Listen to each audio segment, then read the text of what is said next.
Hi guys, welcome to my channel. வாங்க ஸ்வீட்டான rice balls எப்படி பண்ணலாங்கிறத பார்க்கலாம். இது குழந்தைகளுக்கு மிகவும் ரொம்ப பிடித்தமான ஒரு ஸ்வீட்டு. இது அரிசி மாவு, உப்பு சேர்த்து சப்பாத்தி பதத்துக்கு நல்லா பிசைஞ்சு எடுத்துக்கலாம். குறிப்பிட்ட அளவு ரவுண்ட் பண்ணி எடுத்துக்கலாம், சின்ன சின்ன பால்ஸாக. அதுக்கப்புறமா இட்லி குண்டா வச்சு துணி போட்டு அதை நல்லா வேக வச்சு எடுத்துக்கலாம். நம்ம உருட்டி வச்சுருக்கிற பால்ஸை நான் ஸ்வீட்டுக்கும் தனியாக, நெக்ஸ்ட்டு காரத்துக்கு தனியாக ரெண்டுமே ஒரே இதில் வேவிச்சு வச்சு எடுத்துக்க போகிறேன். ஃபஸ்ட்டு ஸ்வீட் பால்ஸ் மட்டும் எப்படி செய்கிறதுங்கிறது உங்களுக்கு காமிச்சு தரேன். நெக்ஸ்ட்டு வீடியோவில் கார பால்ஸ் எப்படி பண்ணுறதுங்கிறது உங்களுக்கு நான் சொல்லித்தரேன். நல்லா வெயிக்கணும், நல்லா வேக வச்சு எடுத்துக்கிட்டு நெக்ஸ்ட்டு ஒரு குண்டானில் நமக்கு தேவையான ஸ்வீட்ஸுக்கு சுகர் இருந்தால் சுகர் சேர்த்துக்கலாம், வெல்லம் இருந்தால் வெல்லம் சேர்த்துக்கலாம். நான் குழந்தைங்க சாப்பிட்றதுனால நான் வெல்லம் தான் எடுத்துக்க போகிறேன். தேவையான அளவு வெல்லம் எடுத்துக்கலாம். எடுத்து நல்லா கரைச்சி எடுத்துக்கணும். எடுத்துக்கிட்டு உங்களுக்கு எவ்வளோ சுகர் கண்டென்ட் தேவையோ அவ்வளோ சுகர் சேர்த்திக்கோங்க. நான் இந்த மாதிரி வெல்லம் தான் எடுத்துக்க போகிறேன். வெல்லம் உடம்புக்கு ரொம்ப நல்லது.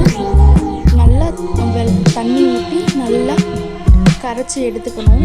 எடுத்துட்டு இப்போ நம்ம வேக வச்சுருக்கோங்கள்ல, அந்த பால்ஸ் வெந்துருச்சா இல்லையான்னு சொல்லி பார்த்து எடுத்துக்கோங்க. நல்லா வெந்திருக்கும். வெந்தோடனே எடுத்து வேறு இடத்துல மாற்றி வச்சுக்கோங்க. மாற்றி வச்சுட்டு நம்ம வேறு சட்டியில் போட்டு வெல்லத்தை நல்லா பாகு பதம் ஒரு கொதி வரைக்கும் அதை நல்லா சட்டியில் போட்டு நம்ம கொதிக்க விட்டுக்கலாம். கொதிக்க விட்டுட்டு அது கொதித்து வந்தோடனே தேங்காய் ஒரு அரை மூடி தேங்காய் எடுத்து உடச்சி நல்லா சிறுவி எடுத்துக்கோங்க. எடுத்துக்கிட்டு அதை கொதித்து வர அந்த வெல்லம் இருக்குது பார்த்தீங்களா, அந்த வெல்லத்தில் நம்ம அந்த தேங்காயை போட்டுக்கலாம்.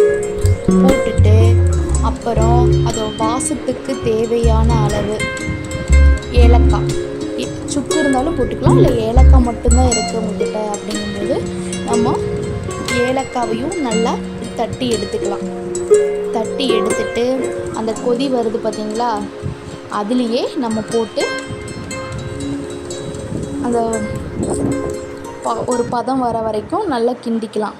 கிண்டி எடுத்துட்டு அதுக்கப்புறமா நம்ம பால்ஸ் இருக்குது பார்த்தீங்களா, அந்த பால்ஸை நம்ம வேறு ஒரு குண்டானில் போட்டு அதை மாற்றி எடுத்து அந்த பாகு காய்ச்சி இருக்கிற அந்த வெல்லத்தையும் வெந்து இருக்கிற அந்த பால்ஸையும் நம்ம போட்டு நல்லா ஊற வச்சுக்கலாம். ஊற வச்சுட்டு அதை நம்ம தேவைங்கிறப்போ எடுத்து சாப்பிட்டுக்கலாம். இது கெட்டு போகாது. ஒரு 2 days வரைக்கும் இதை செஞ்சு பார்த்துட்டு நல்லா இருக்கா இல்லையான்னு சொல்லி கமெண்ட் பண்ணுங்கள், லைக் பண்ணுங்கள், ஷேர் பண்ணுங்கள். Thank you guys.